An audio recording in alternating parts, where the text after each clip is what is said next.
of the movements of her face, the eyebrows, the movements of her mouth, the lip biting when she smiles. Again, I keep saying the wave, but that is it for me. It's a very no funny. He's making me feel like a whole poem. Like I've never heard nobody break this down like this. natural way of having a conversation with someone. It's not like you're talking to a robot. When you talk to a black woman, it's not like you're talking to a robot. Then you just know that she's getting what you're saying. I decided to go live I on YouTube very often not just guess, but I'm watching YouTube know on my TV and I'm live on YouTube. Of course, there but non-black women who are gracious too. I'm watching this video about how this white man is like really in tune with how black women are. And he's talking about how it's so it's not like you talking to a robot when you talk to a black woman. They're totally different. They're when they want something or when they're telling you what they want, they're usually like, I want this, and they're using their finger and all that stuff in their hands. But I don't know. I think he's just intrigued with black women. Which I mean, hey, you got some white men that love black women, and you got black women that like black white men, and you got black men that like white women. I don't discriminate. Love does not discriminate. My first reaction over and yeah, you just love you some sisters, and that's okay. Let me tell you something about me. I'm not one of those people that are mad. I know, like the shit crazy. That's not how I am. Then my nose ring hanging out my nose. I'm mad at all non-black people. That being said, I know that there's a lot of people but that I decided to be offensive. But me personally, I didn't go live on YouTube. Like I really want to try to become a YouTuber, and I need someone to help me. There is a line of fetishizing, and I'm not for fetishizing. I wanna I can't even say the word fetishizing. Start like do I think there was some fetishizing in this video? Doing entertaining things like for some reason, it was just getting out more and doing videos and blog videos and all that stuff. I've been watching you. I like to like these are the things about you. I have slideshows on my YouTube. Like if a person puts in my name, you can find my slideshows. Then I have like old videos of me where I was singing. I was singing. I'm like those like so old though. I don't even like them, but you know what I mean? Like you want a man that's gonna pay attention to you and that admires you. But that lets you know I'm not camera shy. Definitely not camera shy. I like to be on camera, and I like to entertain people, and I like interacting with people and talking to people. I watch a lot of YouTube. I'm a YouTube fanatic, so I subscribe to a lot of channels. And I do watch a lot of the people that I'm subscribed to their videos and stuff, even though a lot of times I'm not leaving comments or whatnot, because a lot of times I might be looking at it through my TV or through my phone or something like that, or I'm just looking, you know what I'm saying? But that don't mean that I don't like the video, even though I should always give it a thumbs up. But yeah. I really don't know. I don't know. And what is this doing? Is it like picking up my voice? Do I sound low to y'all? Hold on, wait. I don't know what this is, but I'm learning things about this, and I don't know if you can hear me. be a black woman, a black queen. I hope the brothers are. You know, I got one person in here. I don't know who it is. One person, because you're not saying nothing, but could you at least tell me if you can hear me? This is like so freaking weird. Like, I don't usually go on live on YouTube like that. Like, I don't know. I just never wanted to, never tried to. Well, I did a couple of times, but like, I don't know. I kind of got bored with it because I didn't have no one to chat with or no one interact. I didn't really have much set up. Maybe I should like start setting up shit like as far as like certain deals like maybe write out what I want to talk about and then stick to that subject and then like explain certain things and then share certain videos. I don't know. But I'm even live on my cell phone. On what is this? POF. They got live on there, so I'll be live on there. I'm just like all together a video person. And like I love being on a video. I like doing things, interacting. See, I think if I could find the right person to help me and we do some videos together and stuff, and a person that knows how to, you know what I'm saying, do everything and we work together with some ideas, come with some ideas and stuff and all that stuff, I think it would be a success, but I don't know. But I got one person in here and they just sitting here. Like, who's the one person?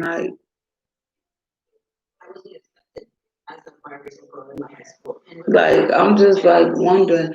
And then like on here you gotta be careful because I learned something about this.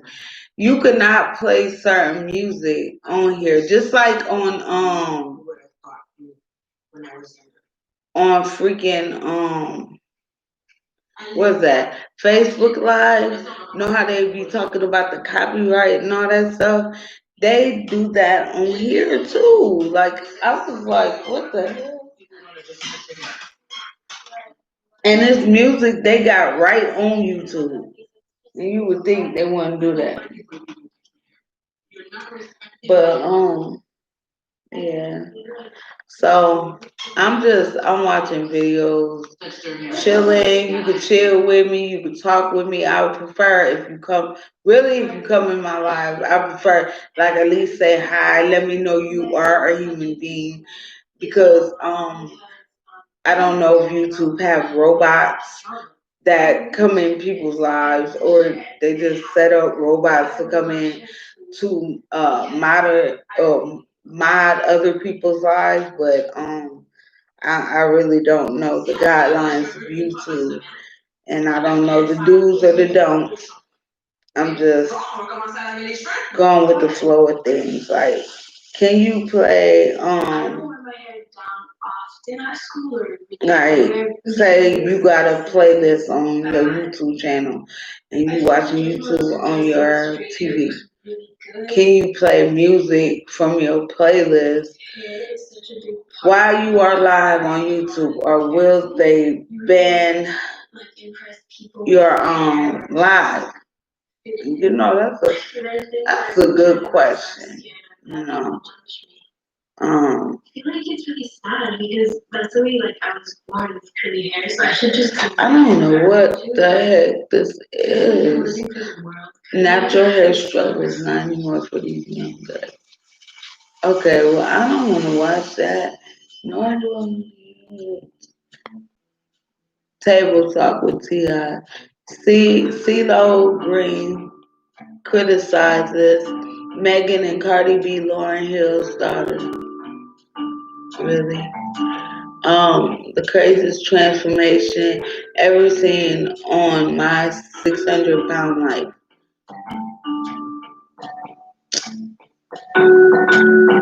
Wow. Don't come to Tokyo, Black in Japan. M. Fouls? finding more rural area. Being a white student at a historic black college. Wow. C'est un groupe de graines. Quand je vais être grande, j'aimerais ça aller. I'm not. You know what? And she don't even speak English. I don't know these. Okay, Wap Doc and Mop with DC Young Fly, Carlos Miller and Chico Bean. Like, who is these people? Okay, I know DC. DC Young Fly. He's like a comedian dude. Like, I be watching him. In Black is Not Dirty. Hello, Cops. J'ai comme jamais vu ça depuis que je les ai tachés. C'est quand comme ils se mettent en pain. Oui, mais c'est comme un couronneux, puis ça fait vraiment mal. Quand j'ai des gospel songs. Rock Your Beauty Enterprise. Y'all gotta like, okay, so I need some ideas on what I could do to build up my channel, and then I need to like actually maybe find someone that's not camera shy, that will get on camera with me, that we could like set up some stuff, do some stuff, and all this stuff. Cause I'm really like into this, like becoming a YouTuber, and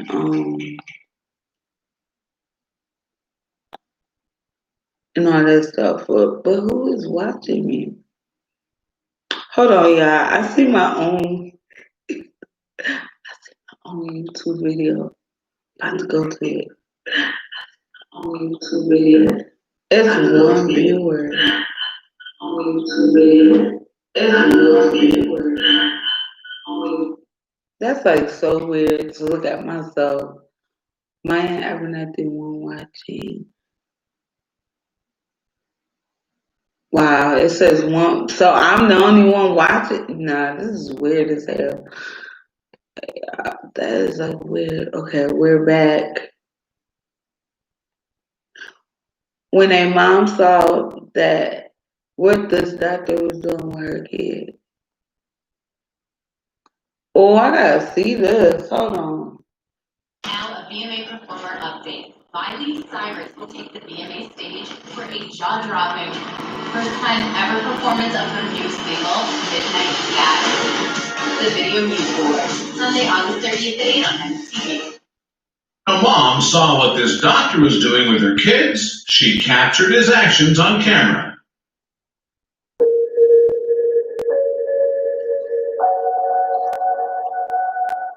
But before we start, please make sure to subscribe to Did You Know and hit the bell so you never miss an upload from us. Also, leave a like right now.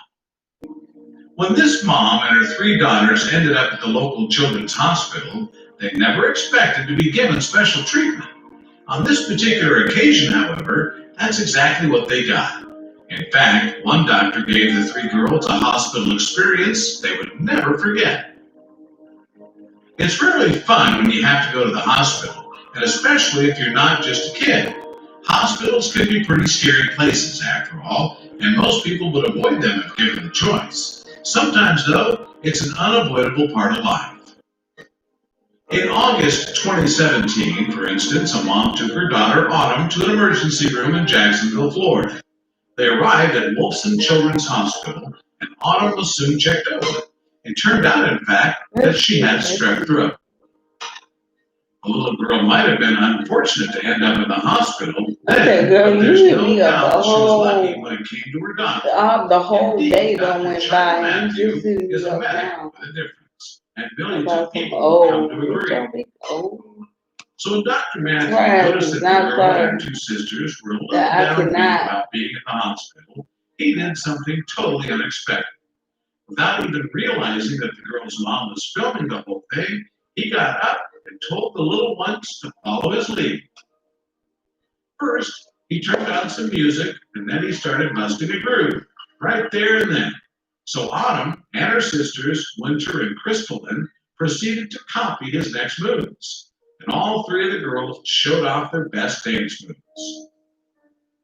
Just like that, then, Dr. Matthew managed to turn their hospital visit into a positive experience, filled with laughter. The girl's mom subsequently posted the video of her daughters dancing with the doctor to social media, where it proved naturally popular. Uh-huh. Before long, in fact, the funny video had caused a social media frenzy, racking up huge numbers of views. Seemingly, people were touched by Dr. Matthews' cheerful attitude and willingness to brighten up the girls' day. And then, someone incredibly famous spotted the video. Yes, feel-good talk show host Ellen DeGeneres came across the story and couldn't help but comment on it. She even shared the video with her millions of online followers. She added the caption, "Their sister was sick, so this doctor cheered them up with a dance. I love this." And she certainly wasn't the only one who loved the clip either. In the background of the hilarious video, the girl's mom can be heard laughing, clearly a fan of the doctor's efforts to cheer up the girls. What's more, local news station Action News Jax loves the video so much that they sent a reporter down to the hospital to meet Dr. Matthew. Oh, shit. Oh, Lord And Jesus. they nearly made a sequel to the first video. In the news report, the happy-go-lucky doctor is seen wearing his scrubs while sitting in a hospital room, accompanied by the three sisters. By this time, they weren't dancing but singing. Well, Dr. Matthew was singing, and his three little fans were smiling along. Uh-huh. The doctor then continued to goof around with the three girls. Oh, and my clearly found them God. hilarious. Indeed, he proved to the reporter that the video wasn't a one-off and that he's always an upbeat person to be around. The reporter even described Dr. Matthew as providing medicine in the form of laughter, especially so when it came to children. There's certainly no doubt that he has a knack for making kids laugh, which is especially important when they're sick in the hospital and likely in need of cheering up. Unfortunately for the doctor, though, each patient's visit is not as cheerful as Autumn's. You see, he told Action News Jax how he had the traumatic experience of losing some of his young patients, but it never stops him wanting to come back to work. He told the reporter, "I've gone to a bunch of funerals for my kids, and some people tell me, China, you get too close, you know. Don't let your heart get in it. I'm ready to walk away from medicine the day my heart is not in it." It's certainly true that medical professionals like Dr. Matthew make patients feel more at ease. Indeed, Dr. Michael Darden from Maryland proves that having a good bedside manner is key. A video of him treating one particular young patient went viral too, and it's easy to see why. Simply, the doctor smiles and playfully waves his needles around in front of the chuckling baby. Then, before little Noah knows it, he's had a shot in each leg, and he barely realizes what has happened.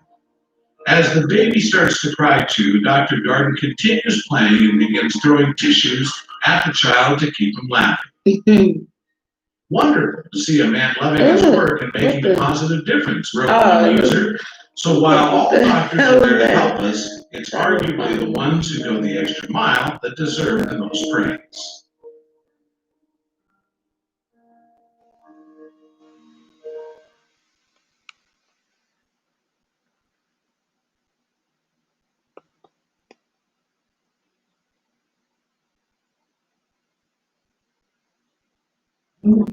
Oh, for real.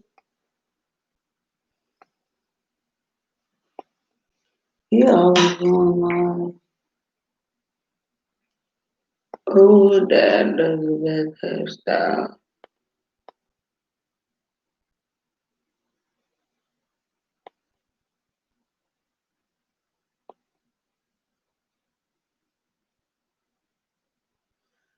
Rex and Shanice. Let's see.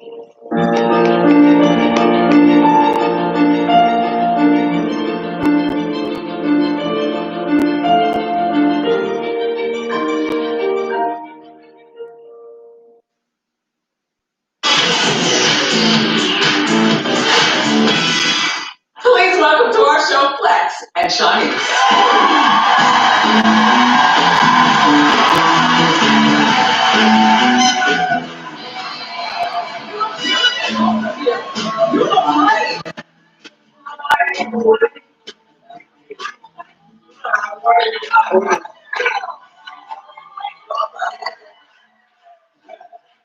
So, first of all, I know both of these people from before. You don't even remember I ran into you at the Beverly Center, and you were buying a Donna Karan suit. You were like picking it up literally. You had to go to the place Fabulous that night. I think that might have been why I was in town. Maybe it was like this whole train or something like that. I was speaking to the last. But I'm like, look at this last minute money. God, the money, right? So, okay, so you guys have been on OWN now for 3 seasons with your reality show. Yeah. By the way, I had no idea your groups are so big. Everybody runs the family. Yeah, these are big for you. Oh my God. Oh, I know how she feels. So now, Flex, I understand you didn't want to do this show. I didn't want to do reality because as an actor, I'm thinking like they're not gonna take me serious. Coming from one-on-one and doing a dramatic series, I was the original partner on Blue Bloods with Donnie Walker, and then they changed the character to a female. So I'm like, they're not gonna take me serious, And we just kept talking about it. And once we went through what we went through, I said, you know what?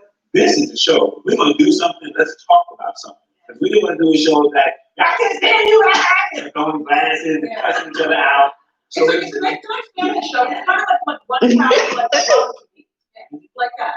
But the thing that I love is that I was embarrassed actually to tell my story that I lost everything, but I'm glad it did because I had people reach out to me saying, you help me. The woman was about to kill herself. Her and her husband lost their job. They were going to commit suicide They together. were going to commit suicide. Yeah. They watched our show and she said, this show saved my life. Yeah. So I said, so I'm glad we did it. What happened? Because in the 90s, it was all great. You were making like $25,000 a week. And I was 2000 to 2001 up to 2007. Oh, I didn't know that. Yeah, that was Homeboy in that space. Ooh, that's cute though. Yeah, but in the 2000s, early 2000s, I was doing one-on-one and was making great money. And it's just, the show ended and your expenses go up here. Almost 6 seasons? Yeah. So we did good for a while. Yeah. I understand. But in the industry, you know how it's up and down, especially in the music industry. It's like you're good today, the next day you're going to something else. So when I wasn't singing, he started on one-on-one, the expenses kept coming, and we didn't have any money coming in. And it was that time that the country went through that whole financial I don't know collapse. what that is. Yes. And we tried to do smart Is that things. like I a bought property in thing? Vegas and all that. Right. It just got killed. All that. Yeah, just gone. Yeah. So it wasn't anything, we wasn't out balling, buying, Cristal, nothing like that, When she had the kids, she would do a little postpartum, so I wanted to make her feel good. So I go to Burberry and spend $8,000, Right. Yeah, I feel like that. I spent $200. So, Shawnee's, okay, so your mom, Crystal, who I hear watches our show, hey, Crystal, Love you. thank you, Crystal. She said you're her best friend in her hair. And she said, people said she looked like you too. Well, You got your picture. Mom was your manager. And there were some people who whispered that maybe if your mom wasn't your manager, your career could have still flourished. I wouldn't put it on my mom. Okay. It's a lot that goes into it. I mean, I would say it was my mom. My mom did the best she could, and she really looked out for me. And I gotta give credit to my mom. I didn't end up on drugs. Yeah. I wasn't out prostituting, but So, what specific moment did you all realize that you have hit rock bottom? Oh, I was driving to an audition. I'm driving to an audition, and my wife calls, and she's crying. I'm like, what's going on? I'm thinking, I have kids. She's crying. She's like, the sheriff is here. They said, we got 5 minutes to leave the house. when the sheriff's not gonna go, that's when I knew this is rock bottom. And we were doing a loan modification, and we were trying to do what they said, is you gotta be behind 3 months, and we'll help you. So I turn around on the freeway, get back, I get there, And he actually gave us 15 trying to grab stuff. 15 minutes? Yes. And the kids were there? No, it was Okay. But the comedy that I found in it was, Because he's a comedian, but. yeah, while we're doing this, Shanice, she asked the guy, the sheriff, say, can I borrow your cell phone? So I want to call our accountant. I'm like, for what? There ain't nothing in the bank.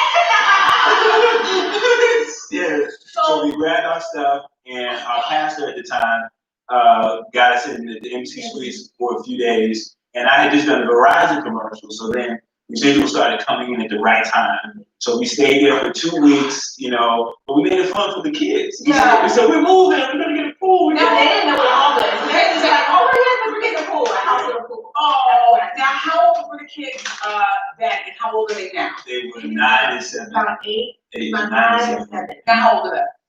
14 and 12. Living life. Yeah. So they're old enough They now. know now because of the show, but back then we did not tell them we were homeless. Because I didn't want that stress on our kids. All right, so you have 2 children and it's the 2 of you. Did you sell possessions? Like, did you sell the burglary bags? Well, I had to find my ring, which I got back. So you can see it on the show, on the first season, you see me get my ring out of the pawn shop. We needed a car. We ended up going down to no car. My mother-in-law had an old Toyota Corolla. And I'm from New York. I'm from the Bronx. I didn't care. I got that Corolla. I went up to auditions. I got out that car. I was like, yeah, valet that. I didn't care at all. I love the honesty of you all talking about this, because bankruptcy and losing it is real. Oh, bankruptcy, let me tell you something. Bankruptcy, I didn't have no qualms about it.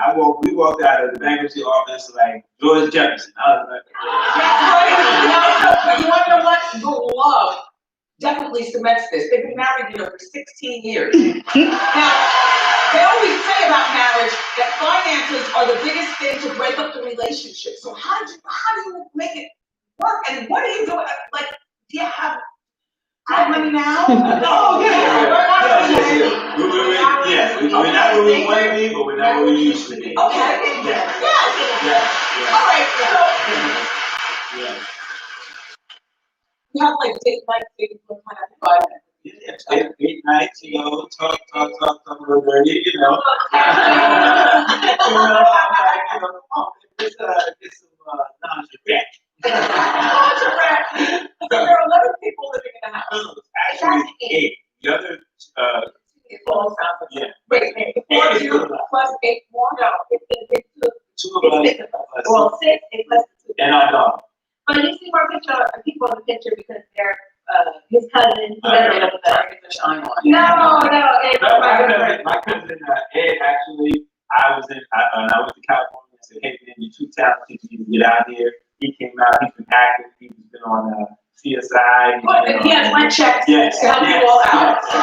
Yes. I like that.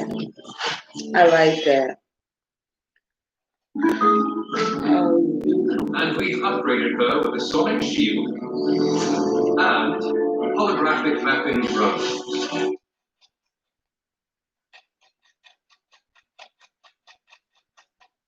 And Prince over there, he's drinking and he's just so loud. He is so loud. Following DNA test shows baby is a teacher.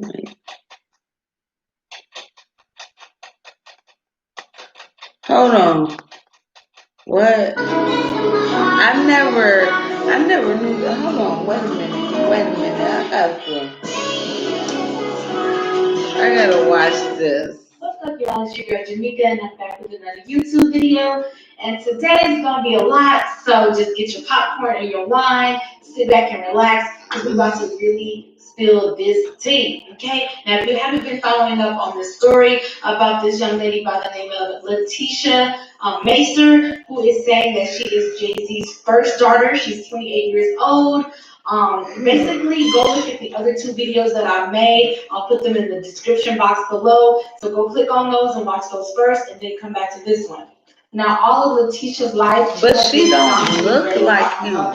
Alicia Mason, but she goes by Lisa. And unfortunately, Lisa does suffer from the illness called multiple sclerosis, aka MS, which Letitia actually has an organization and foundation specifically for MS that she's created in honor of her mother to raise money for people to be aware of the illness, as well as to hopefully find a cure, because as of right now, there is no cure, as well as whatever money could help her mother with medical bills. If you guys are interested in donating and supporting the foundation and organization that Letitia has, then go to the Instagram page that she set up called Jay-Z First Daughter, and the link to be able to donate to the organization is in the bio. Now, even though Jay-Z has allegedly been an absent father to Letitia her entire life, even despite the fact that he allegedly knew about her entire life, she has not went without a father. She has been blessed and fortunate enough for a man to step up to the plate and fill those shoes in that position and that role as a father figure by a man named Robert, aka Bobby. Now, I do want to make this perfectly clear. Yes, she did have a stepfather to, thankfully fill that role of a positive father figure. However, it still does not excuse the biological father who is still alive walking this earth, claiming other children with his current wife, to not have a relationship with his other children, period. And I also wanted to address something that was really disturbing to me. Earlier when I was looking at comments that people were making on my other videos regarding this subject, some people were saying, he's 28 years old already, like he missed the majority of her life, so why try now? What? That sounds ignorant. I don't care if your child is 28 or 80, they are still always your child until either they die or you die, period. And then other people were saying, well, he's too high class or rich and famous to be worrying about this. Excuse me? Let's make this clear. You are never too rich, too famous, or too important to dismiss or avoid your responsibility or just a decent relationship with a seed or a person, a whole human being that you helped create. It doesn't matter if it was purposely or not. At the end of the day, that is still your child and your seed that you helped create that is walking this earth. And no matter what their age is, they still deserve a decent, close relationship with their parents, period. And Jay-Z himself should personally understand this better than anybody since he had an absent father and had to deal with the pain and trauma of that. Check out this. As a kid, your pop was super, and for a kid to have that taken away from you is the most traumatic thing you could ever feel. But after that, then you start on the street, and there's no one else to guide you through the maze that is life. I can't connect with this the way you feel like yourself. Yes. In my case, it's deep. If they love a person that much, so they would be able to hurt you like that. No one can ever match that pain. That's why I've always been guarded, and that's why I've never let females or anybody really get close to me. And it's all attributed to the pop.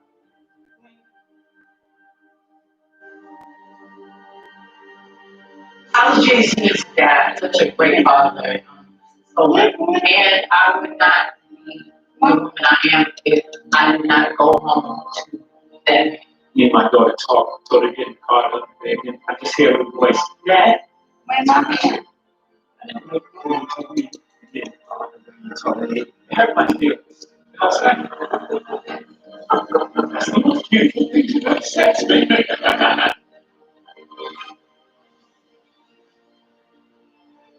got to be honest.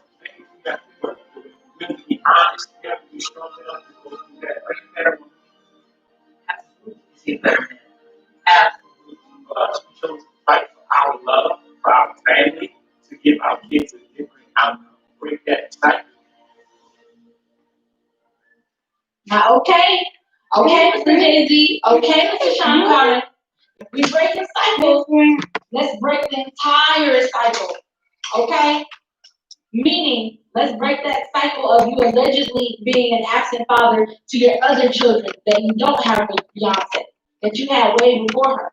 Let's break that cycle too. I'm just saying. Anyway, y'all, now that we got that cleared out of the way, let's get right into what y'all came to watch this video for, okay? And let me just say first that a lot of people are saying, well, why did you wait till she's 28 years old to reach out? First of all, her and her aunt have clarified over and over that they did try over and over when she was younger to reach out to get a DNA test done. However, Jay was avoiding it. And when you don't have money like that to spend on a lawyer and paperwork and stuff like that, you kind of give up. So that's where that is. Now let's get right into this whole DNA test stuff. Okay, so basically, she took a DNA test via like Ancestry, I believe it's called, and basically it's to help you like kind of see where you come from as far as your ancestors and your roots, and like if maybe you're mixed with anything, you know, like where you mix with, you know.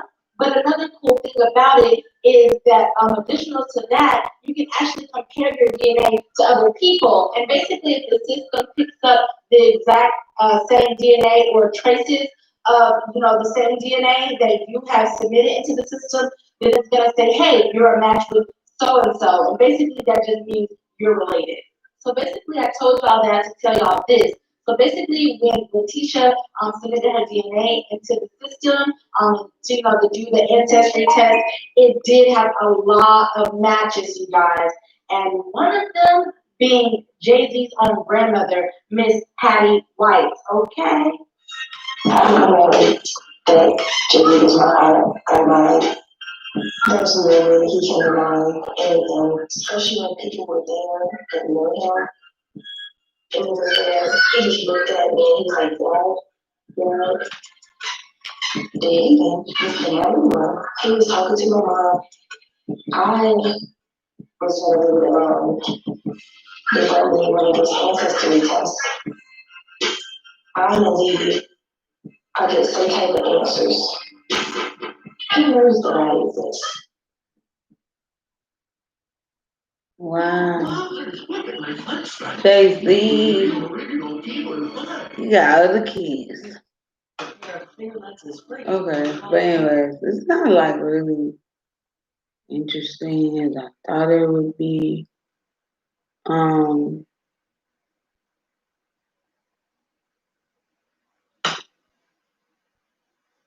Women rather get off my sword. What the hell wrong with you? This damn hamster. Oh, stop. Sit still. You know what? Good. No. Stop trying to. Why are you doing? My hamster is crazy. Watch this. Oh my God, y'all. This is me and Prince all day. Watch this. Go ahead and do it. Slide down. Because I know you want to. You don't even like when I hold you like this. This is. I know he was going to do it. Like, this nigga is crazy. He has one eye, y'all. One eye. But, you know, stop. Don't go that way. Don't go that way. What did I say? You stay up here. Stop being hard-headed. It's probably because I'm on YouTube through my, what? Hold on, let me see something. What account? Hold on, I gotta pay him this phone. You wanna, roll? No, roll. No, too much. We're gonna tell you too freaking much. Like, anybody break me down with you. Like, no.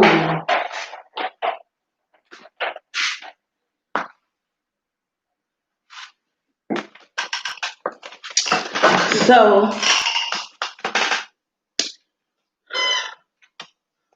Let me see something. Let me react.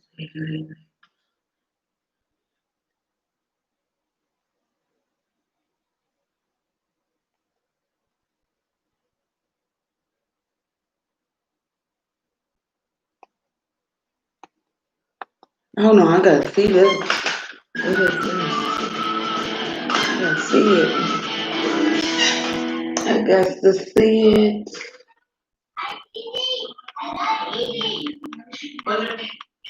What the hell? I said that too.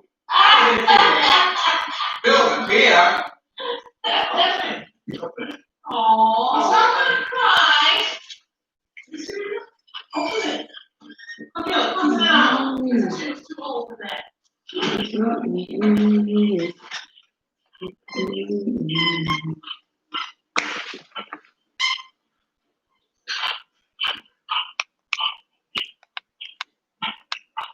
So her name is Mother Love.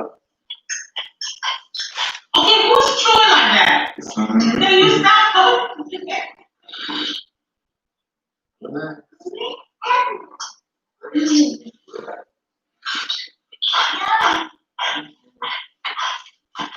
So the special thing about her, she got the heartbeat. She got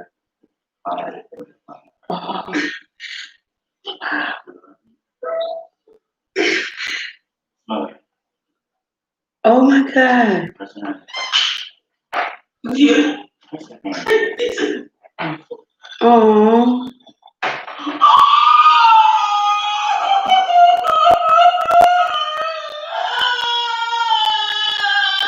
This is making me want to cry.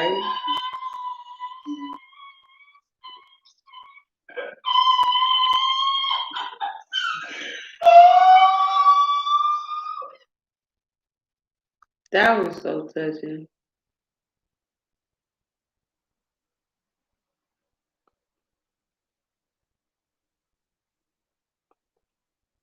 Mm-mm.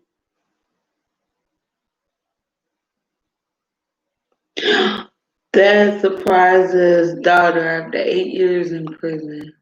I actually had another viewer come on here and they didn't know. You suck.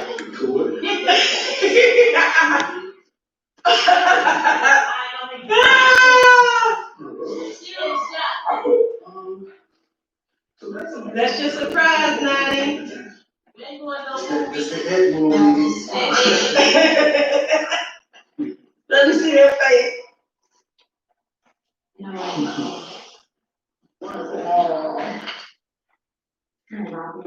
You got a lot of making up to do, huh?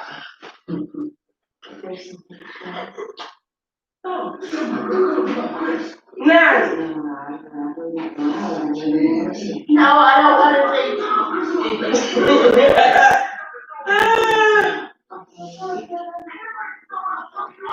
Why are you gonna do this? I'm gonna try to cry today. What'd you say? I'm gonna try to cry today. You didn't want to cry today? No. What day you want to cry? Special day to go. Huh? What day is that? I'll go back and come back that day. No.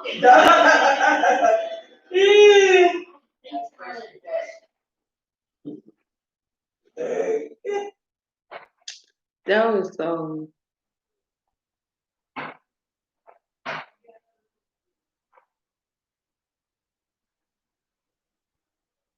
A reunion with my son after 6 years in prison. Father, daughter, friends, and daughter's dance in prison. No, CPS took my daughter alive and gave her back there. I saw that one.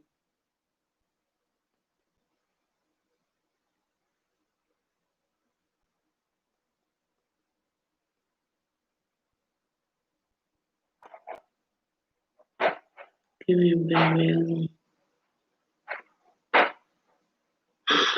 Oh, that's gonna be real emotional. Me and my emotional final video. It's a lonely haystack. It's a beetle. Angelina Jolie as Stella. Emma Snickers, let's do this. Danny DeVito as Bob. Puppy dog, give a big. Helen as Snickers. Shaka Khan as Henrietta. And Bryan Cranston as Mac. It's showtime. The one and only Ida in PG now streaming. No. ¿Ya viste tu abuela? Oh, it's a Spanish thing?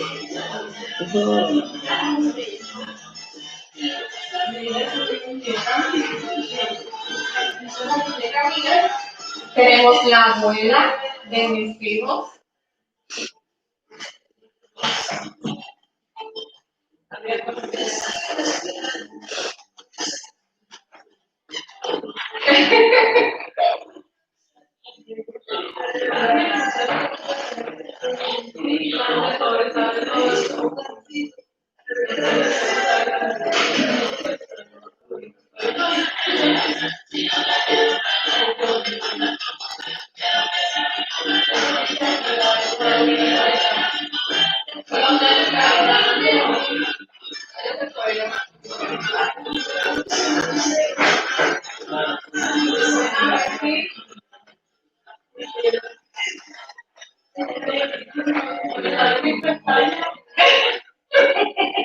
¿Se te salió?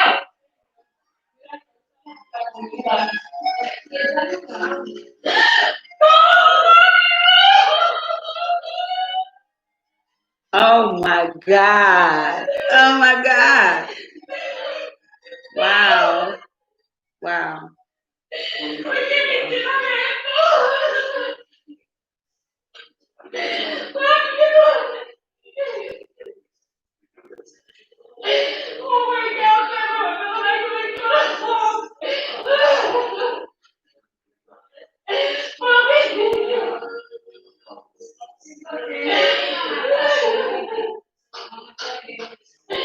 Oh wow.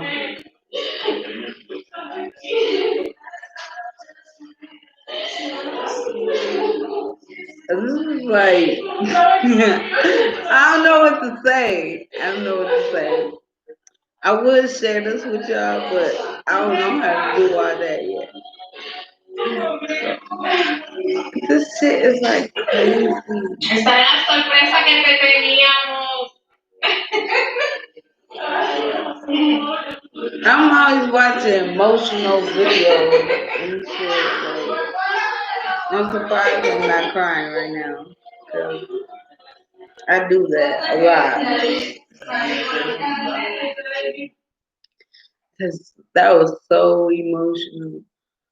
I didn't mention it, but no, but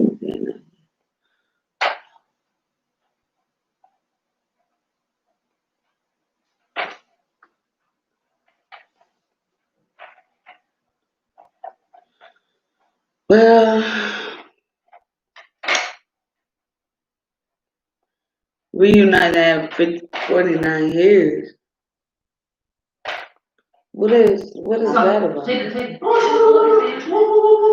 Come on, you're fine. Come on. It's alright, we got her. Come on, you're okay. Come on, trust me. Yeah. Come on. Trust me. Let's go. So, what's that? No, it's missed. Okay. Ready? No, have her sit down on the bed.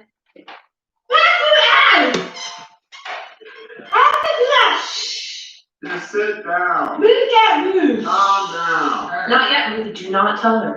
You want her to go on the bed? Talk to her. You want her to Okay. go? No, she's gonna look at us. She's gonna sit right here. Alright, ready? Take off. We're gonna tell her. We're gonna tell her. Don't look. Come on. Alright, ready? Come on. Okay, take it off. Ready? Ready? We all helped. We found your mom. They found her mom. It's right there. H-L-I-E. Your mom. We found your mom. Our mom. She's your mom. Your mom. Your mom. Your mom. Mister, swabbed your mouth. sent it to St. Louis, okay? DNA. To your mom. We saw a match, okay? 99.9997% your mom. Okay. Are you ready? Come on, shaking. We're telling the truth. Yeah, we're telling the truth. We found your lie. Yeah, Mom.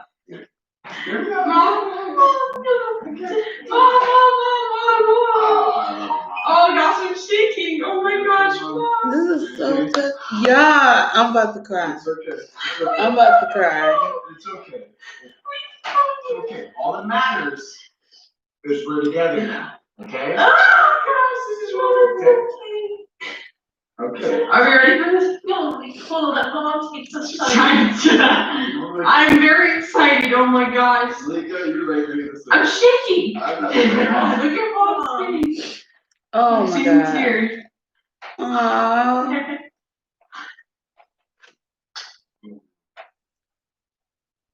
She's in utter shock. Oh my God. I found it. Okay. Now, Okay, hold on a second. Hold on. you know, We found her. you want to talk to them. You want to talk to your mom. Yes. You do? Yeah, we do. Do you want to talk to your mom right now? Do you want to talk to her right now? See her, talk to her. Okay, close your eyes. Close your eyes. Close your eyes. Close your eyes. Right. Let it go. Mom, you're fine. You're fine. Good. You're fine, Mom. You're fine. Here, that's your mom. Two other.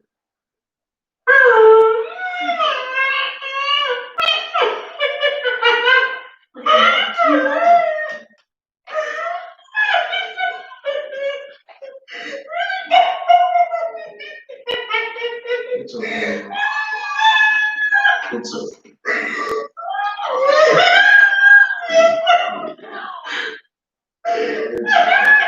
Oh. It's okay. It's okay. That's your mom! Mommy! Oh my gosh!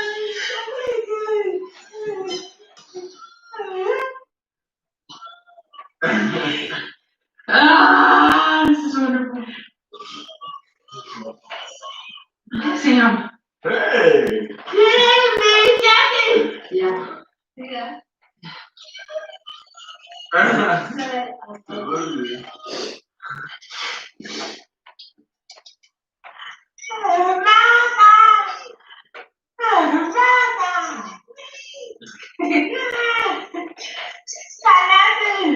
She does. She said she loves you.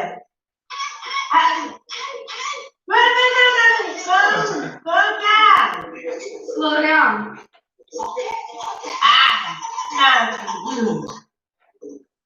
Is that eye? Eye. Oh, wow. Yeah. Hold on 1 second. She's like eye. Hold on. So before you go, Wow. she did not give you away. I know. She did not. No. The hospital, they switched you and another baby. They told her that you were dead. They told her you were dead. Hey, yeah. Yes. You know that.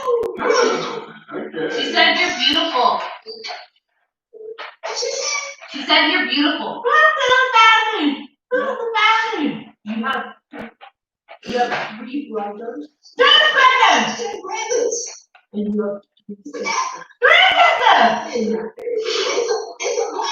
You're there. You're there right now.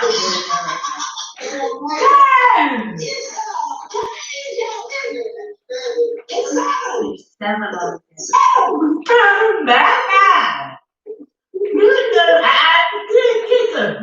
No, that's a lie. That's a lie. That's a lie. Wow. Wow.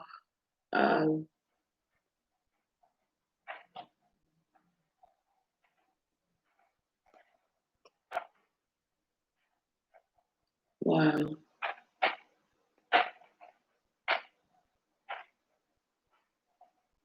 Oh, hold on. Son. I was watching all these days on Drivers video. must allow at least 3 feet when passing bike riders. Law. Bicyclists must ride with traffic. Law. It's everybody's road, everybody's rules. Don't be talking about my husband, teeth. And his teeth. Why you gotta be talking about why are you talking about my husband? Why you, I know you're good these and stuff. Anyway, let's schedule the next game. Alright, can we get in the morning program? He is such a handful. I don't even know why I gave birth to this ass.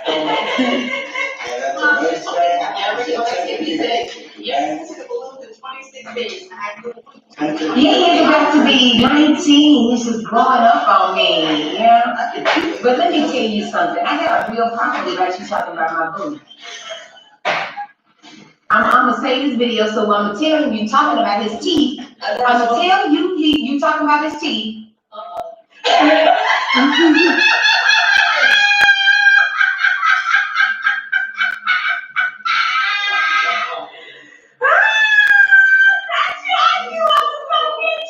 knew I was gonna get you.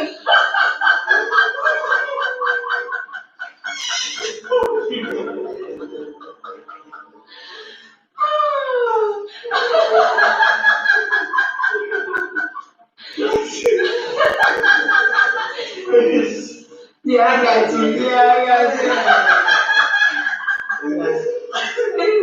That dang gonna laugh for her. Please stop. Please.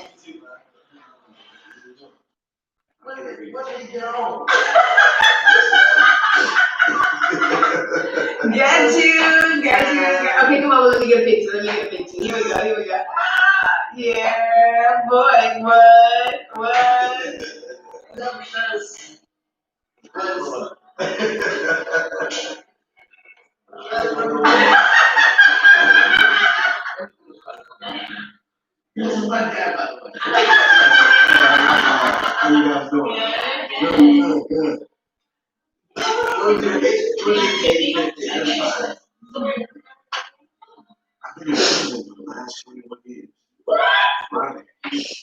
Just got on today.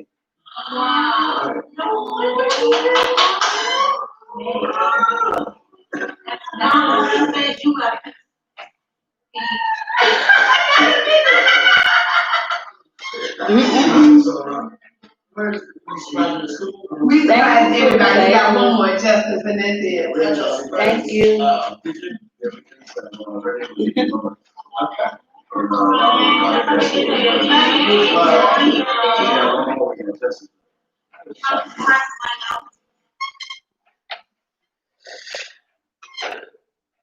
What's up? Oh man. Kathy's Miracle Job. 2 steps for up to 8 That was days. so Color and shine. touching. No refill needed. That was touching, y'all. Like, oh, so touching. Oh. Funny dad's reaction to childbirth and fainting in delivery room. Thank you.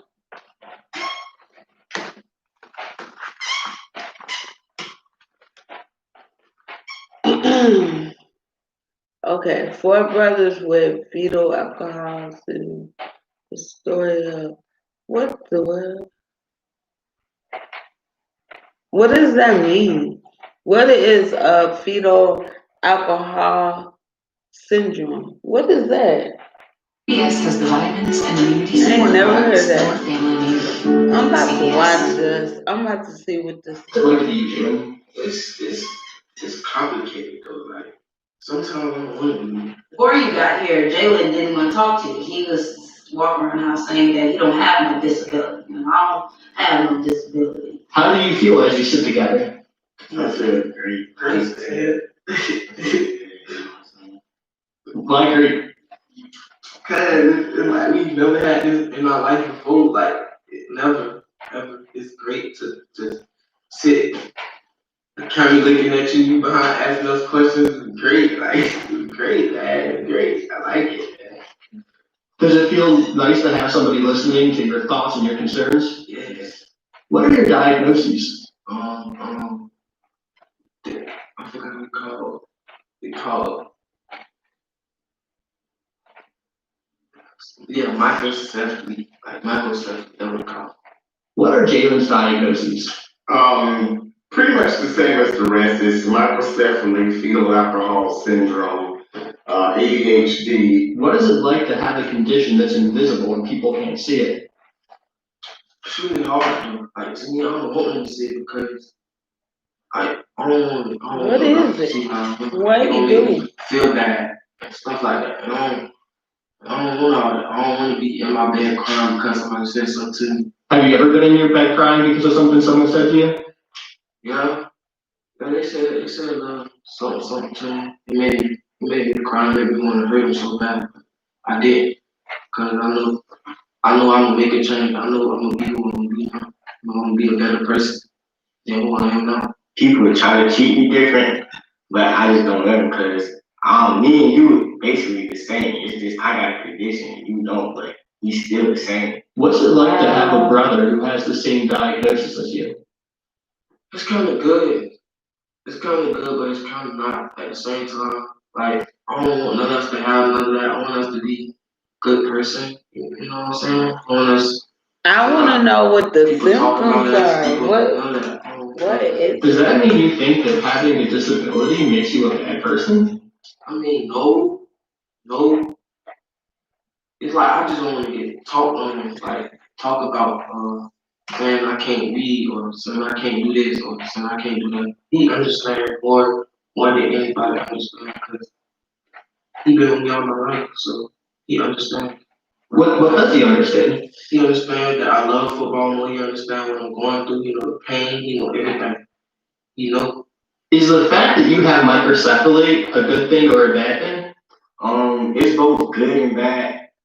I feel like it's good because, like, even though my brain is small, I still can get what I want. And it's a bad because my brain is small. You know what I'm saying? And my brain is small. Do you remember when your parents told you about it for the first time? Yeah.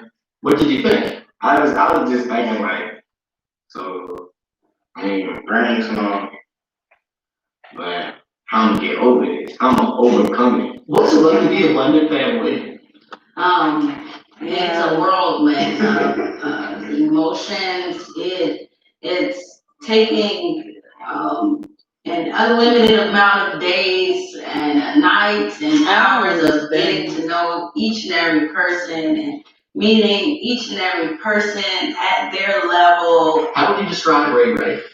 Well, he's unique. What are Ray Ray's diagnoses? Pretty much autism, fetal alcohol syndrome, and I would just have to say that's been microcephaly as well. How often do you talk to your brother? Every day. What do you say then? I say, what's up, Ray? What you doing up to? Does he answer? He did say what I said. He just copied what I said. There's not really a back and forth dialogue with him.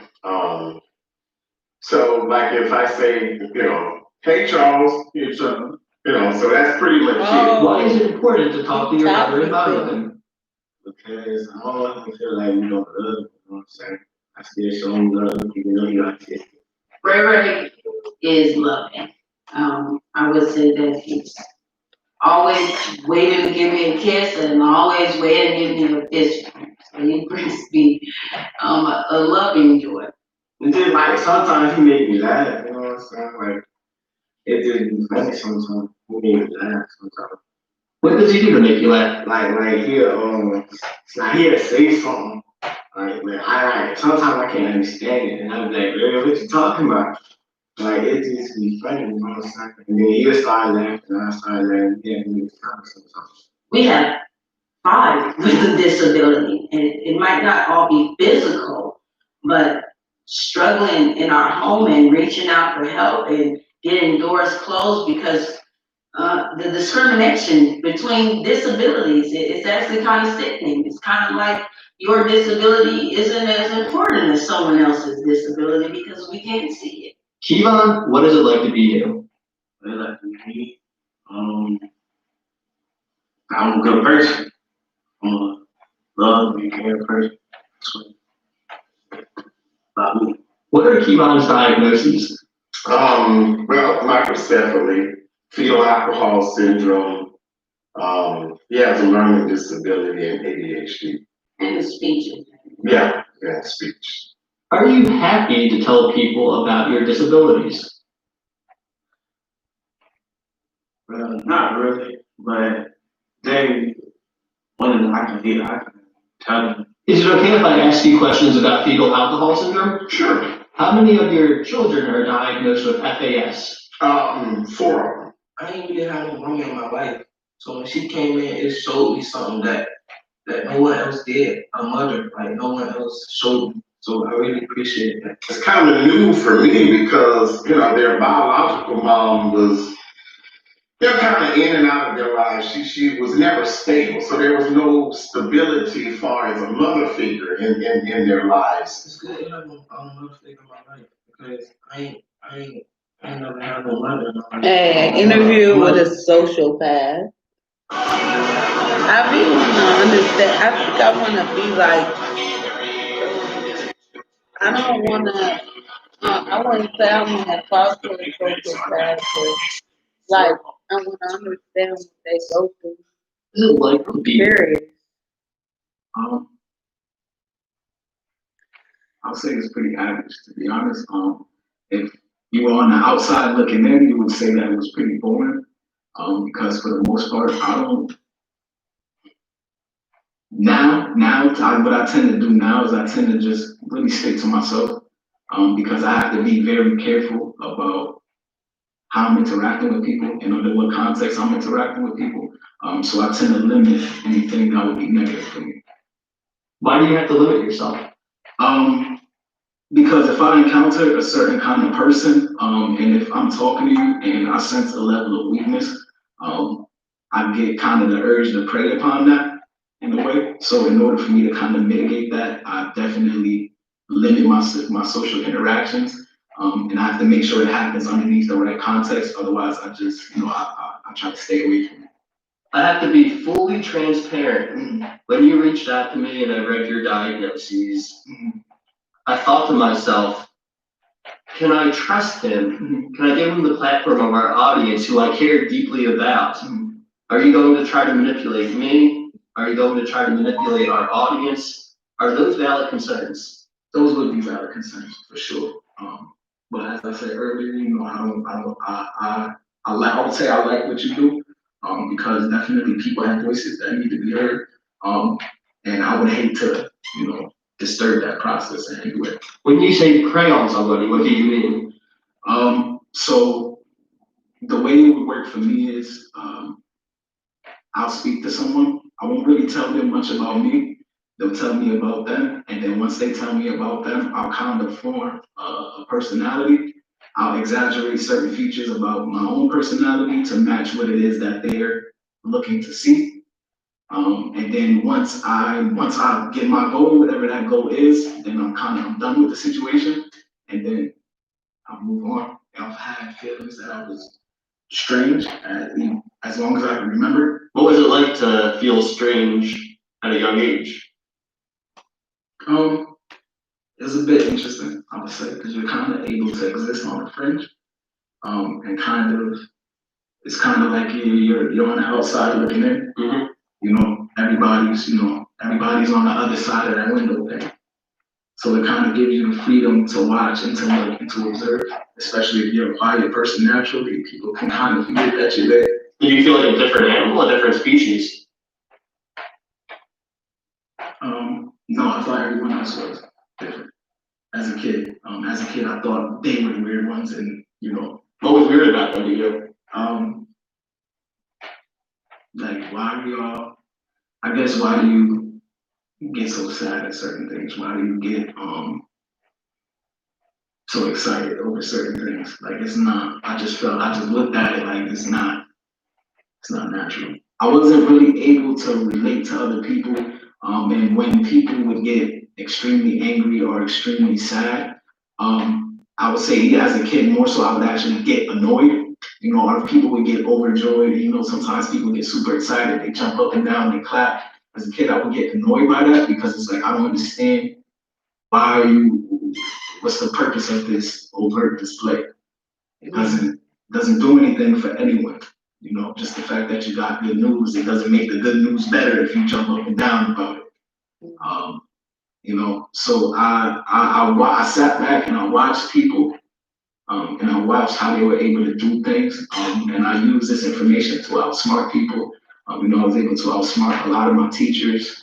That's kind of how it started, the manipulation and the lying. I would outsmart a lot of my teachers. I would come up with lies on the spot. Like I would come into class and my teacher would ask, "Where's the homework?"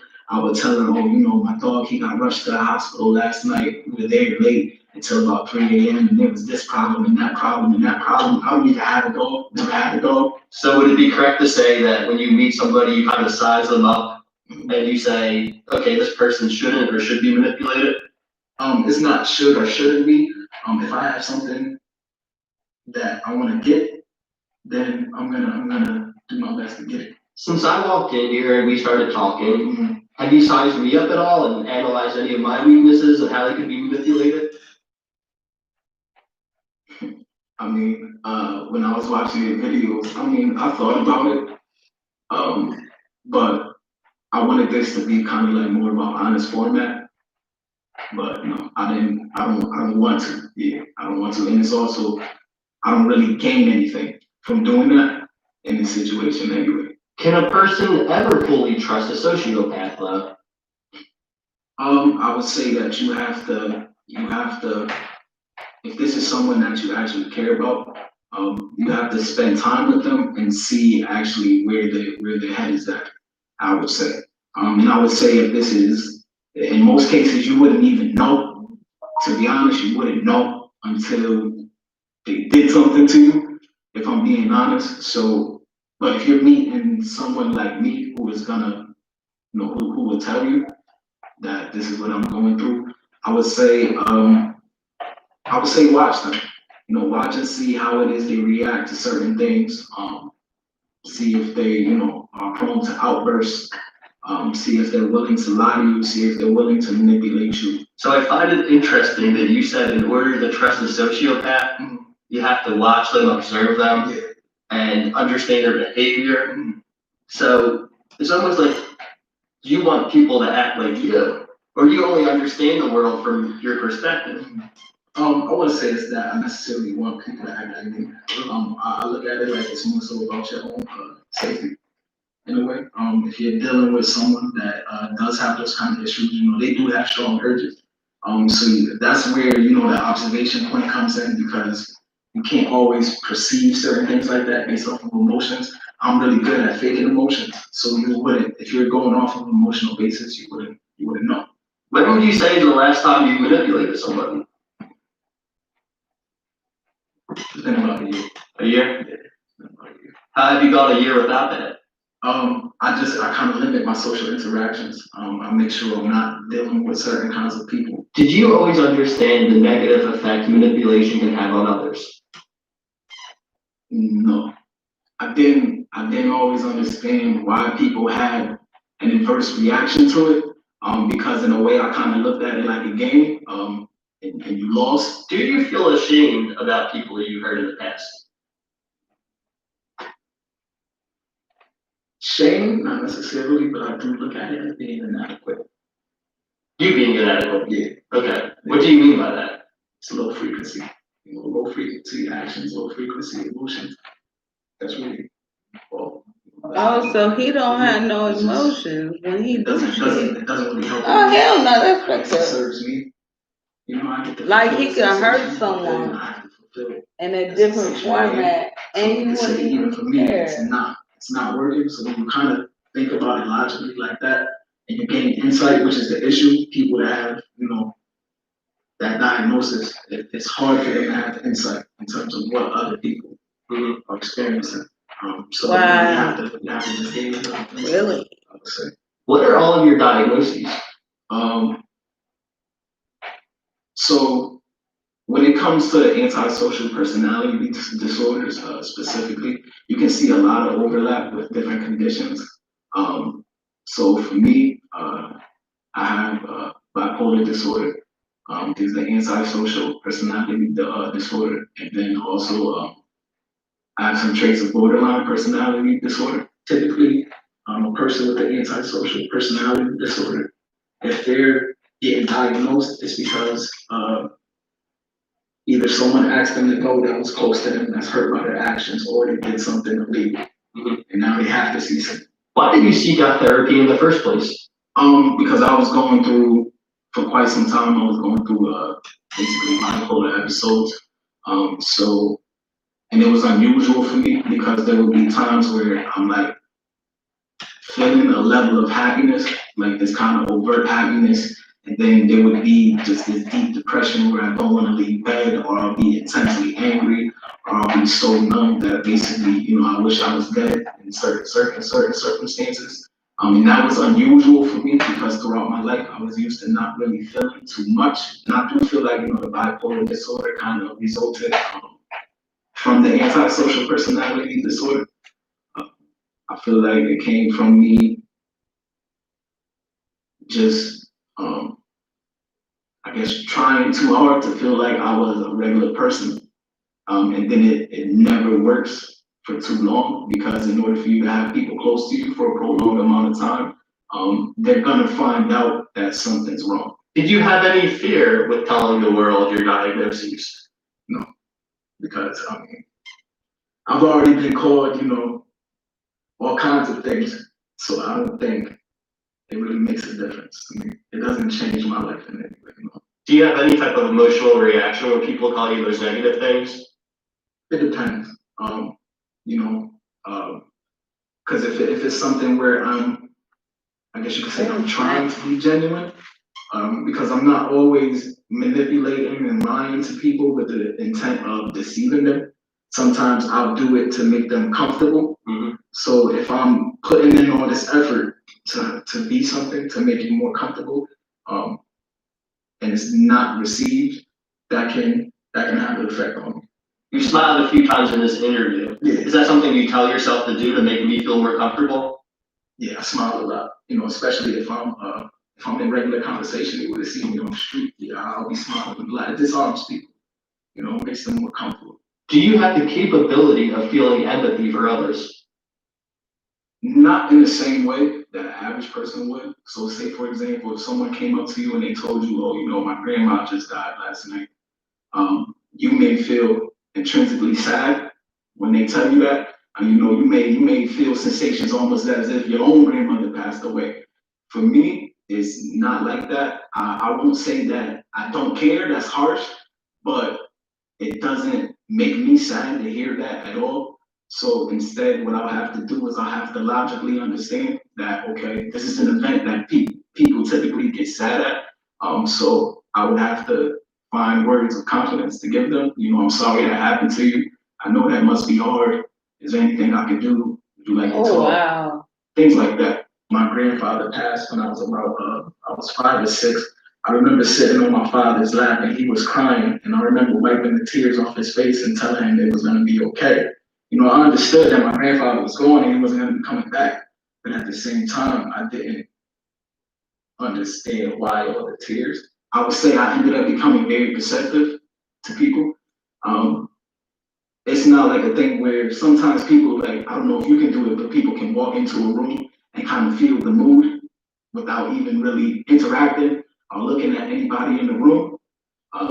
I can't necessarily do that, so I'll have to walk in, I'll have to look at people, observe, any body language, and then from there, I would go off of that. So just all of that, basically, that is just simulated emotions that I've been using. When was the last time you felt happy?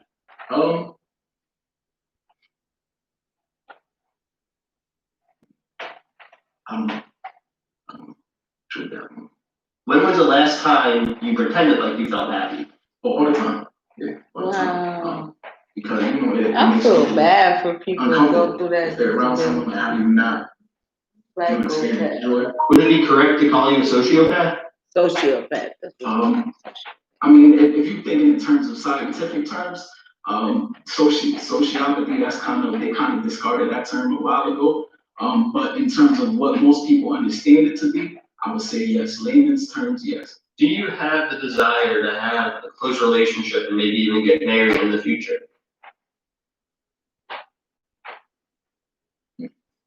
I'm not sure yet. Wow. I'm not sure yet. That's something that I debate for myself. You know, I'm not 100% sure if I want to get married and have children. The notion of it seems reasonably nice to me, I would say, but I don't know if it would be 100% possible. Because when you speak about romantically, it's difficult to get people to understand. That is, people start to feel inconsequential. When I tell them it's not necessarily, it's not really you. Like if I like a person, me liking a person is based off of traits that I notice within them that I feel like would be basically beneficial for me going down the road. And I would like to explore those traits further. So it's hard to kind of explain to someone that, is in an emotional sense, in a romantic sense, I'm not super connected. For me, it's a sense of duty and commitment. So I'm gonna do things for you because you are who you are to me. But people in relationships, they want more. They want a little bit more from me. So it gets to the point where I'll basically put that mask on to make them happy. But I can't hold it up forever. So they find out that there are some, inconsistencies there in terms of the emotions. And when you're trying to get someone to see past the emotional aspect and just look at it in the sense of, how I look at it, I'm committed to you. They don't really, it's hard to kind of explain that. People start to feel like, they're inconsequential. It's not really me that matters. If I want to connect to someone, like in a relationship, for example, if I meet someone that I have an interest in romantically, I don't like you the same way, like, how people like each other. I don't feel any emotional attachment to that. So in order to make someone comfortable and lack of emotional attachment, I have to wear a mask. Like I have to remind myself to tell my family members I love them. I have to remind myself to maintain contact with my friends and things like that. So, it can be off-putting.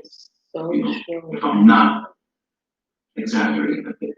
So I want to make sure I'm interpreting this correctly. Wow. It's almost transactional. You see that they have personality traits that will benefit you, but then you also want to do things for them to keep those personality traits around because in the long run that's more beneficial than not having that person around. Exactly. It's almost like a math equation. Yeah. I would agree with that. It kind of is like a math equation. Man. I would say that there's is definitely, like, anybody knows some people I like a little bit more than others. Of course, so some people I would try a little bit harder. But yeah, that's kind of what it is. It is a transactional thing for me. People, they'll be very wary of you. So anybody that I tell, they're very wary. What's the difference of psychopath to sociopath? I don't know why I'm looking up stuff like this. Like my curiosity just goes beyond because I want to understand certain things, but at the same time, I wouldn't want to work in the field of. I wouldn't want to work in the field of dealing with a person like that. I wouldn't because like they put their trust in you to be able to always be there, and we are human and we do make mistakes.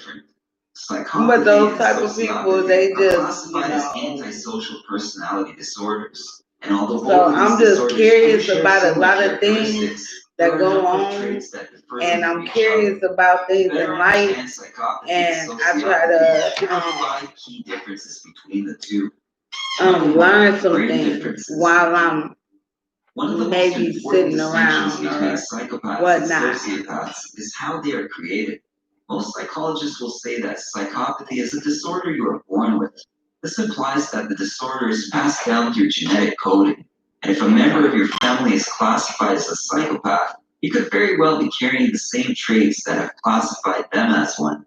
Medical research has shown that the brain function of a psychopath is critically different than those of normal individuals due to the fact that their brains are structured differently. Many psychopaths are accompanied by a general lack of emotion regulation and also have a hard time controlling their impulses. When it comes to sociopaths, they often are born without any disorders. Sociopathy is more of a learned behavior which is influenced by the environmental factors of the individual's life. Most of these environmental factors have to do with childhood trauma, history of abuse to the individual, or how they were raised. As a result of their upbringing, a rather large number of sociopaths tend to be even more impulsive than psychopaths, and they spend less time thoroughly calculating their decisions and how they will act upon them. Number 2, emotional stability and criminal tendencies. Psychopaths are often more likely to commit crime due to the fact that they lack the basic feelings of empathy that most other people are used to. They can be very cunning and manipulative, and they can spend copious amounts of time calculating their actions. Psychopaths are known con artists, and they often commit white-collar crimes such as fraud or money laundering. They carefully plot their ideas and often use aggressive behavior to obtain what they want from someone. The two basic emotions that psychopaths tend to lack are fear and distress. For example, if you walked up from behind somebody and clapped your hands behind their head, they would most likely jump and become rather startled. But scientists have learned that if you did the same to a psychopath, they will often remain neutral and calm, not seeming to be affected by the action at all. Psychopaths tend to be very calm and collected under pressure, and often share a common trait that scientists call resilience to chaos. This means that psychopaths thrive in situations that other people would typically find highly stressful. Psychopaths have an easy time remaining calm and are meticulous in planning their steps. This makes them more threatening to others and allows for an increasingly more dangerous criminal record. When it comes to sociopaths, they are typically more nervous about things and easy to put on edge, despite the common trait they share with psychopaths, a cunning and charming appearance. Although psychopaths spend fair amounts of their time planning their activities, sociopaths are more impulsive, and their actions are more erratic than those of psychopaths. Sociopaths tend to have a general problem with anger, and often have anger issues, sending them into random fits of rage out of nowhere. The aggression that accompanies them, fused with their inability to cope with stress, allows for a tendency to create dangerous situations. Sociopaths are not only hostile themselves, but they are more likely to interpret other people's behavior as hostile, which influences them towards revenge. Lots of this anger that derives from sociopathy results in rage towards others in harmful and sometimes even deadly ways. And since sociopaths are less meticulous and less careful about their actions, the crimes they commit are generally sloppy and less thought out. Number 3, social interactions. Psychopaths are usually very manipulative and imperious. They know how to mask their true nature and use their charming character to influence you into giving them what they want. Individuals classified as psychopaths will sometimes spend a lot of their time practicing their manipulative techniques. They may appear to be completely normal and trustworthy, which is what draws you into their web. A lot of psychopaths end up managing successful and high-end careers, such as managing a company, running a business, or becoming a CEO. They tend to be extremely intelligent and know how to word their phrases in order to trick you into trusting them. Not to mention, psychopaths are usually also very good at reading people's emotions. They are incredibly skilled at faking their emotions and feelings, and they use what they know about emotions to learn how to successfully manipulate them for their own personal gain. Sociopaths aren't as gifted when it comes to these mind-reading abilities. Since sociopaths are often very awkward and will avoid social interaction, other individuals will simply label them as weird or a little off. When a sociopath is called out for doing something wrong by societal standards, they will often blame others for their misbehavior. Sociopaths also tend to make it very clear to everybody else that they are only worried about themselves. And unlike psychopaths, sociopaths tend to have major difficulties in keeping jobs due to the fact that they are so unreliable and crude. Number 4, conscience. When learning to understand the differences between a psychopath and sociopath, we must first understand the differences between their consciences. conscience plays a very important role in determining whether or not somebody is a psychopath or a sociopath. Psychopaths do not have a conscience. There is nothing in their brain that tells them when they are doing something wrong. If a psychopath lied to you to obtain your money, he wouldn't feel sorry about it. Rather, he would portray the learned emotions of an innocent individual to keep himself from getting into any trouble. Sociopaths are sort of different. The main difference in conscience between psychopaths and sociopaths is that sociopaths actually have a conscience. This conscience, however, is extremely vague and disregarded. When a sociopath misbehaves or commits a crime, they may be able to recognize that it is wrong, but that will not stop them from continuing to commit the action. Number 5, relationships. Since psychopaths are out to use people for their own personal gain, they often have a difficult time forming relationships or attachments with other individuals. Instead of going through the trouble, they often form fake or shallow relationships which they tend to have the most control over. They learn how to manipulate their significant other over time while masking their sadistic qualities. Regular people are seen to psychopaths as pawns in a lifelong game of chess. Psychopaths will get to know their pieces, so they can carefully move them accordingly for their own benefit. Although sociopaths have major difficulties forming relationships and attachments with others, they can still form and maintain relationships. They're just not very healthy ones. Relationships can be friendships, acquaintanceships, relationships with family, or even romantic relationships. Sociopaths have a hard time maintaining their relationships because of how emotionally erratic they are. And although psychopaths can mimic other people's behavior and portray a seemingly healthy and happy lifestyle, sociopaths don't represent such a life. They often don't care how they are seen by others in the outside world. Both psychopaths and sociopaths are unable to significantly portray feelings of empathy and common sense, and both have trouble relating to regular human emotions. And that's what makes each extremely unpredictable and oftentimes dangerous. However, it's important to note that while these people may seem frightening and dangerous, not all of them are. Violence is not present in many individuals who suffer from psychopathy or sociopathy, but it often sits in the back of their minds, waiting to be awoken. Having said that, psychopaths and sociopaths are everywhere, and they can present risks to our society because they will often try their hardest to live a seemingly normal life while coping with their disorder. We want to know what you think. Let us know in the comments below. If you enjoyed this video, give it a thumbs up and share it with your friends so we can keep making them. For more videos like this, hit the subscribe button. And remember to click on the notification bell. Also, be sure to check out our other videos as well. Thanks for watching.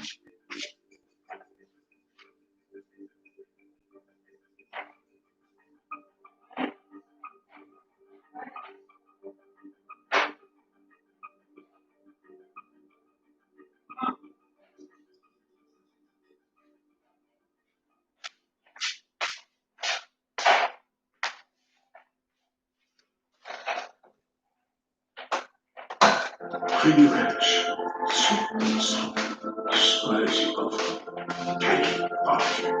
Each with that, a chance to diversify your sauce with flavor. Nonverbals are anything that communicates but is not a word. The public knows them as body language.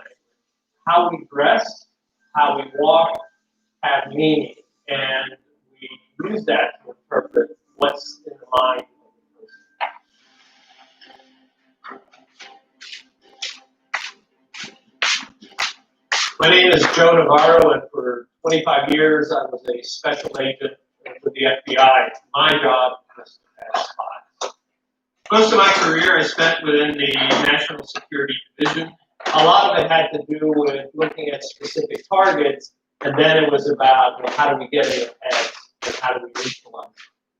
Our security is based on nonverbals. We look at the person through the peephole. We look at who's behind us at the ATM machine. We know from the research that most of us select our mates based on nonverbals. So we may think we're very sophisticated, but in fact, we are never in a state where we're not transmitting information.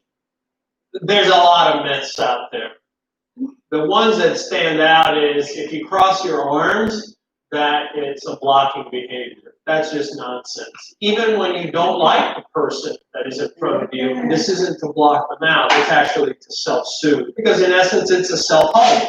When you're sitting at a movie and you're watching, you're going to cross your arms. You're waiting for somebody, you tend to do this. What's interesting is we do this behavior more in public than in private.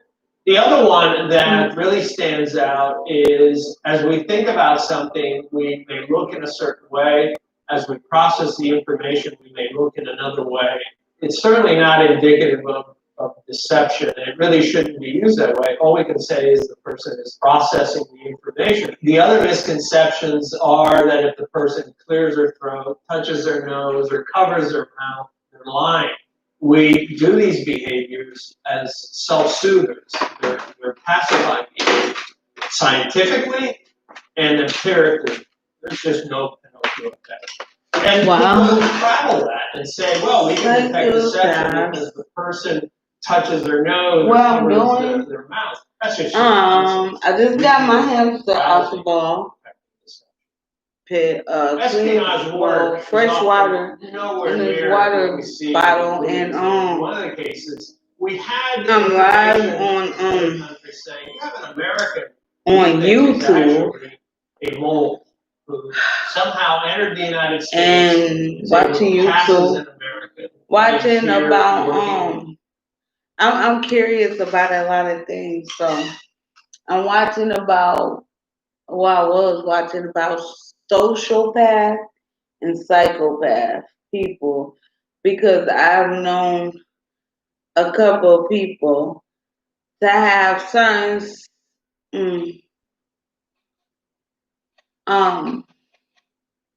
like they don't like to be around people, or maybe certain things tick them off.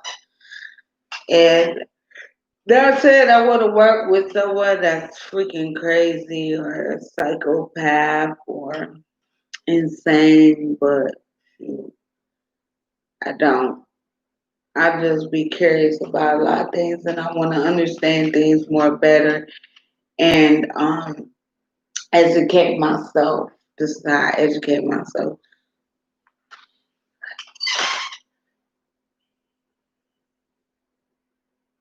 But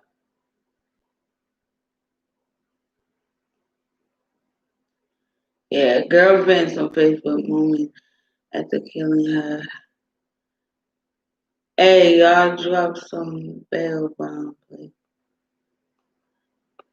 Hold on, what? She killed Prices of traditional school supplies and new school essentials your family may need. CVS. Welcome back to React with Scott. It's Food Last Scott, and today we will be talking about a woman who took time to post about the death of her girlfriend. It's on social media. Now, for all the kings and queens watching this video, if you are in tune with these blog channels, these blog pages, you might want to get in tune. The Melanin Shade Room posted last slide hit me hard because this literally tweeted less than 24 hours ago. This is my worst fear. Hashtag the Shane McCain. 22 has been charged with murder. McCain is accused of shooting and killing Aviana Carter, 21, Monday morning. Now look, first thing first, we're gonna start making toxic relationships normal. What gives you the right to take somebody's life, whether you're hurt, mad, sad, or whatever the case may be? If one is not harming you and trying to take your life, there is no reason and you have no right to pull any plugs.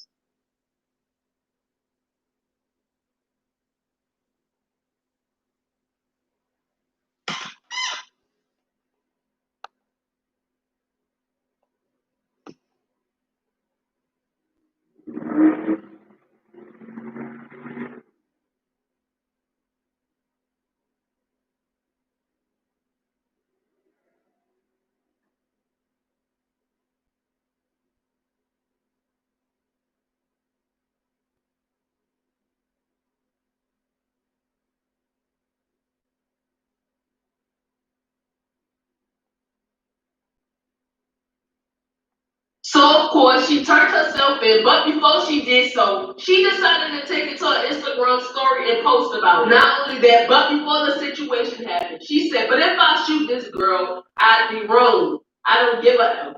Swear to God, my intuition was telling me the B was not. Now look, I don't wanna watch that. That sounds creepy. Hey everyone, and welcome to Top Thing. Today we're going to learn 13 spooky facts about your subconscious mind. Oh, wow. Now let's begin. Number 1, mental specs. How much information can your brain store at any given time? Well, after movies like Limitless and Lucy, you might think your mind has infinite possibilities. The human brain is often called one of the most complex structures in the universe. Wow. Yet you still manage to lose your keys or forget someone's name even after meeting them a dozen times. So what exactly is our brain capable of? If it were a computer, what would be your mental specs? The average brain has about 100 billion neurons. Each one connects to about 10,000 other neurons, resulting in 10,000 synapses per cell. Every synapse passes electrical signals around the brain, which basically tells your body when to do stuff. Now, it might help to think of each synapse like one data point. Every signal is basically a 1 or a 0. In total, that's about 1 quadrillion ones and zeros. In other words, your brain works as fast as a computer that processes 1 trillion bits per second. And we haven't even talked about memory. A few years ago, neuroscientists figured out how many bytes your brains can actually hold. It turns out it can contain up to 1,000 terabytes of data. That's 100 times the size of the US Library of Congress. Now, of course, most of that power is hiding below the surface. About 95% of your brain activity is completely subconscious. So the next time you lose your sunglasses when they're sitting on your head, remember that you've got way more going on up there than you realize. Number 2, absorbing data. Do we really need all that power? How much of your brain does it actually take to process the world around you? You've probably heard that you only use 10% of your brain, but is that really true? Any neuroscientist will tell you it's not. We use the vast majority of our brains on a daily basis. We're constantly jumping from hemisphere to hemisphere, lobe to lobe. Now, of course, that doesn't mean each part of our brain is always performing at its best. Every second, our subconscious takes in around 2 million bits of data.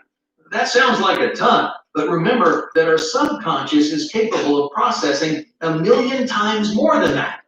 While our conscious is usually working in overdrive, our subconscious can handle just about anything you can throw at it. Number 3, cognitive randomness. Have you ever been sitting at home watching TV when some person that you hated years ago randomly pops into your head? To your conscious mind, these thoughts come out of nowhere, and sometimes they do, but not every random thought is completely meaningless. Neuroscientists call these intrusive thoughts. They tend to infiltrate your mind when you're zoning out. Some are weird and goofy, like wondering how dogs would wear pants. Others can be dark and creepy. Even if some disturbing mental image shows up right before you fall asleep, it doesn't mean you're a terrible person. Everyone's mind wanders to strange places, but there's only one reason to take them seriously. If you find yourself having the same thoughts over and over again, your subconscious is trying to send you a message. Number 4, hates questions. Your subconscious doesn't like to ask questions. It isn't designed to analyze or have opinions. It's often compared to a computer or robot because in many ways it acts like one. As important as our subconscious is, we would be an absolute mess without our consciousness. We need that part of our brain to make us rational, analytical, and objective. Number 5, subconscious symptoms. Sometimes your subconscious mind speaks through your body. When it's feeling frustrated or distressed, it stimulates all kinds of physical symptoms. You might notice a rash or pimples pop out of nowhere, or maybe your joints start randomly aching. These are some of the most commonly misdiagnosed symptoms because there's no illness involved. It's all your subconscious. Remember that your subconscious controls pretty much everything in your body. So when it's stressed, many of those automatic functions start going off the rails. For example, your brain might subconsciously tighten your abdominal muscles or stop producing digestive hormones. Both cause stress-induced stomach aches. Yet people are way more likely to blame something they ate. Number 6, imaginary danger. Your subconscious has a hard time distinguishing between what's real and what's imaginary. A study from the late 90s tested this by asking 2 groups of people to play the piano. The first group actually touched the instrument, while the second just imagined they were playing. After scanning the participants' brains, researchers discovered that the subconscious couldn't tell the difference. It reacted the same way to the imaginary notes as it did the real ones. But no one in the second group actually believed they were playing the piano. So how do we tell the difference? This is where your conscious comes into play. It analyzes all of the information your subconscious takes in and then decides what is and isn't real. Now, of course, our conscious can't always make a clear distinction, which is where fear and anxiety come from. Imagined danger can be terrifying because your subconscious reacts like it's really happening. When your conscious brain sees your body freaking out, it sometimes gets fooled into thinking you're really in danger. Number 7, unresolved fatigue. When life is moving a million miles an hour, even 8 hours of sleep might not feel like enough. You might notice yourself being less productive or having a harder time concentrating. The quality of your work may start to suffer. Try as hard as you want to fix it, but no amount of conscious effort can fix this subconscious issue. You feel drained like this when there's a deeper unresolved problem. Do you push through 4 or more migraine days I a don't month? think I want to watch this neither. There's a deeper unresolved problem. While your conscious mind is trying to be productive, your subconscious has been working overtime. It's exhausted from trying to keep that issue from affecting your daily life. The only solution is to take a break and focus on your mental health. Our brains aren't designed to work 24/7. Some of the most ambitious people work through their pain by stuffing their problems deep down. But those issues can and will leak back into your conscious mind, leaving you feeling cloudy and tired. Number 8, subconscious repetition. Your brain absorbs massive amounts of information every single day. To make sense of it all, it needs some way to differentiate between things that are important and things that are extraneous. Repetition is one of your brain's most useful tools when deciding what to pay attention to. It's actually pretty simple. The more you perceive something, the more priority it gets. This rule applies to everything from people to subjects in school. Affirmations are one of the best examples. Now, at first, they don't do anything because your subconscious doesn't really take them seriously. But each repetition reinforces the idea.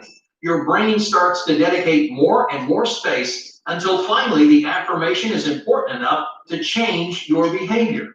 But repetition isn't just for the healthy things in life. Repeated fears are often way more terrifying because those negative emotions are ingrained in your subconscious. You might tell yourself you're not scared, but your subconscious will quickly tell you otherwise. Number 9, the power hours. Unlike your conscious mind, your subconscious doesn't go to sleep when you do. In fact, it does more work when you're down for the count. Your subconscious uses those 8 hours to catch up on all the processing it couldn't do during the day. So while you're lost in dreamland, your subconscious is wide awake. This is one of the main reasons why our dreams tend to contain memories and information stored in our subconscious. While you're sleeping, your subconscious mind has full control. So your dreams are often a blend of automatic thoughts. Most of the time, they're just random slices of your imagination. But sometimes you can learn new things about yourself that your conscious mind would never discover. Number 10, cognitive chunking.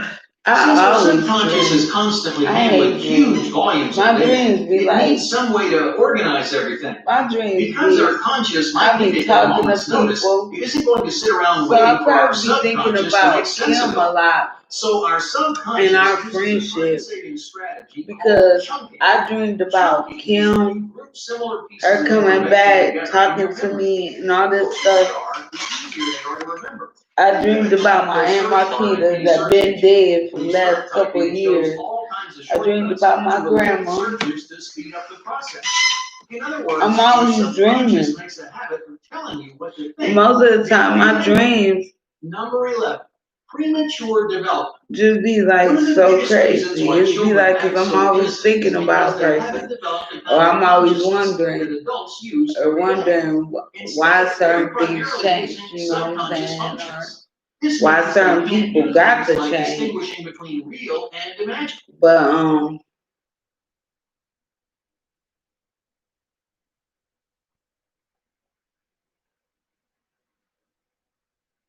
the very last interview with my 2-year-old, I can't do this anymore. Hold on. I'm sorry. I gotta see this. Hold on. I'm just watching everything. This is just because I used to be on my video game. I'm about to get off YouTube Live because it's getting boring. Please have a seat. I'm about to end my YouTube I like your hair, Live. by the way.